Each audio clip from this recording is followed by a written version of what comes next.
I just wanted to bring your attention to one of the stories in the quilt. And this quilt I conceived 10 years ago, and it depicts stories. The purple blocks are victims of domestic violence in Monroe County who were murdered by domestic violence, women and children. And the yellow blocks are blocks of survivor stories that we interweaved into the quilt to show when they're victims and the survivors are stitched together, that we're just showing this community support and how we have to support victims and survivors of domestic violence.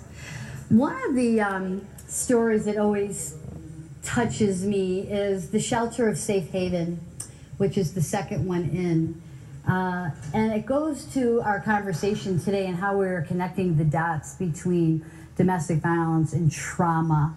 And when you're in this situation and what happens once you get to safety, you're still very much traumatized. So a lot of nightmares will come back. You'll have PTSD. You'll go over and over again what happened to you. So even though you're safe and you're in this room and the person can't get to you, it's still very traumatic because you're still playing all those critical things that happen to you, or scary things that happen to you. So the way this particular survivor explained being at the shelter was she got there and she said, wow, we all looked like victims of war.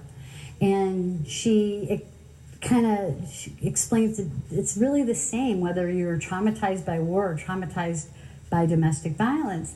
And in this particular case, this is someone we know, love, and trust.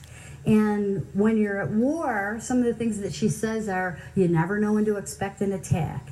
You don't know if you're going to be blindsided. You don't know if you're going to get safe. So she kind of compares being a survivor of domestic violence to a soldier coming back from war and being traumatized still by war or what happened there.